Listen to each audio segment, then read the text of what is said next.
नमस्कार दोस्तों।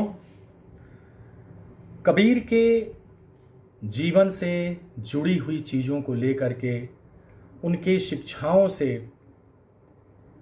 खुद को हम कैसे जोड़ें, उनके जीवन से हम खुद को कैसे जोड़ें और हम उनसे क्या कुछ सीख सकते हैं, उसको लेकर के हमने जो यह यात्रा शुरू की है, आज उस यात्रा का यह दूसरा एपिसोड है।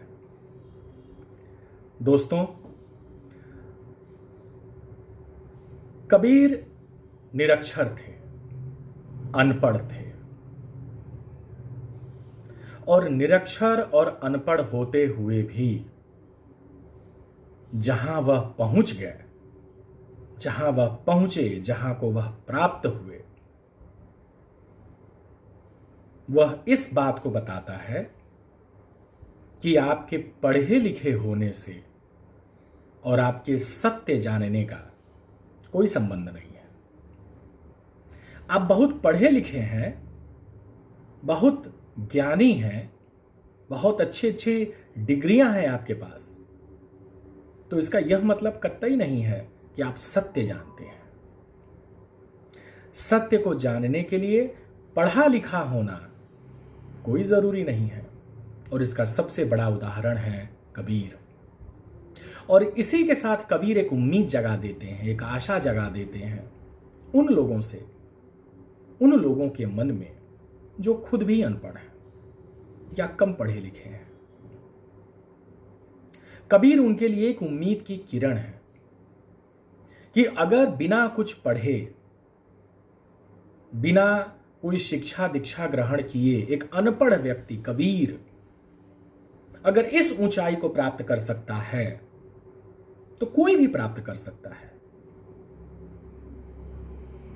जब हम बात करते हैं बुद्ध की, महावीर की, तो हम बहुत हद तक उनसे डिस्कनेक्ट हो जाते हैं, उनसे अलग हो जाते हैं, क्योंकि बुद्ध महावीर की बातें करते ही तुरंत हमारे दिमाग में यह खाका खिंच जाता है कि ये लोग तो राजाओं के पुत्र थे, बहुत सुख सुविधाओं में रहे थे, बहुत ही वैभव, बहुत ऐश्वर्य इनके जीवन में था।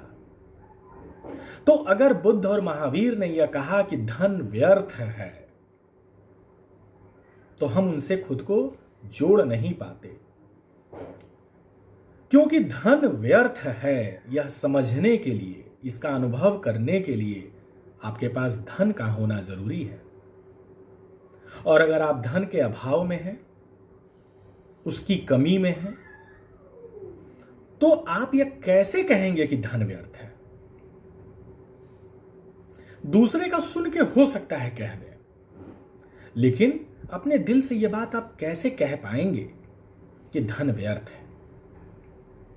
और इस मामले में कबीर अनूठे हैं, इस मामले में कबीर विशिष्ट हैं, क्योंकि कबीर जीवन भर गरीब रहे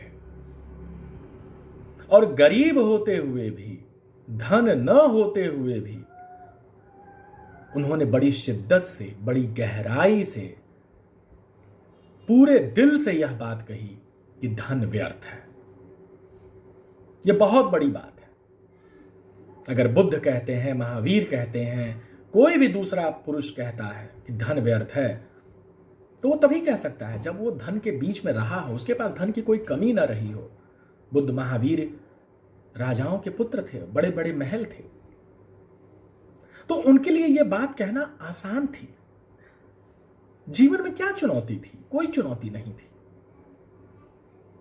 तो ये बात कह सकते थे कि धन व्यर्थ है।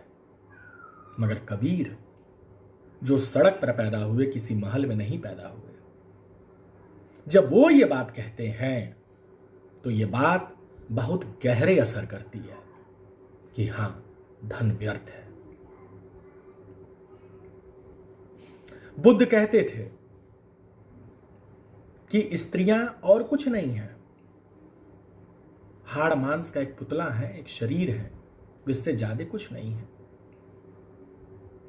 तो बुद्ध के लिए हम मानते हैं कि कहना आसान था, क्योंकि उनकी पत्नी बड़ी सुंदर थी, उन्हें सुंदर स्त्री की प्राप्ति हुई थी। महावीर की पत्नी सुंदर थी, तो इन लोगों के लिए कहना आसान था कि स्त्रियां कुछ नहीं है, उनके प्रति आकर्षण जैसी कोई चीज नहीं होनी चाहिए। लेकिन कबीर की पत्नी तो बिल्कुल उसी तरह से साधारण थी जैसे कबीर थे। बुद्ध और महावीर ने जो कहा वह उन्होंने अपने अनुभव से कहा कि धन व्यर्थ है, स्त्रियों के प्रति आकर्षण व्यर्थ है, भौतिक वस्तुओं के प्रति लालसा व्यर्थ है। लेकिन कबीर ने बिना इन्हें प्राप्त किए, कबीर ने जो बात कही वह अनुभव से नहीं कही, वह उन्होंने अपने परम ज्ञान से कही, और यह परम ज्ञान बिना उन्हें पढ़ाई लिखाई किए आया।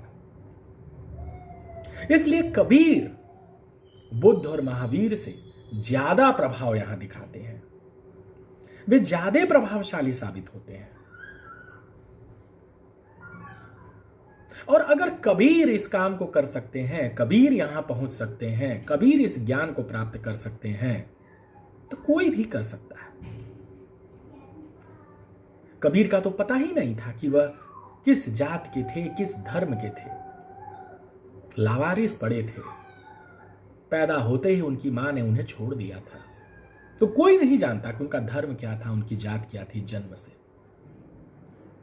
ब्राह्मण परिवार में थे कि शूद्र परिवार में थे कि हिंदू परिवार में थे कि मुसलमान परिवार में थे, कोई नहीं जानता। तो परमात्मा को प्राप्त करने के लिए ना आपका पढ़ा लिखा होना जरूरी है, ना आपका किसी विशेष धर्म या जात में जन्म लेना जरूरी है। कबीर सबसे बड़ी उम्मीद की किरण है। कबीर पर चर्चाएं आगे भी होती रहेंगी। मैं जानबूझ के वीडियोस को छोटा रख रहा हूं, कॉम्पैक्ट रख रहा हूं, ताकि हम छोटे छोटे वीडियोस के माध्यम से उनके बारे में और ज़्यादा ज्ञान प्राप्त कर सकें और ज़्यादा जान सकें। इस यात्रा में आप सब मेरे साथ जुड़े रहें, मेरी हौसला अफजाई करते रहें, और यह कबीर की शिक्षाओं का जो कारवां है यह आगे भी चलता रहेगा। बहुत बहुत धन्यवाद।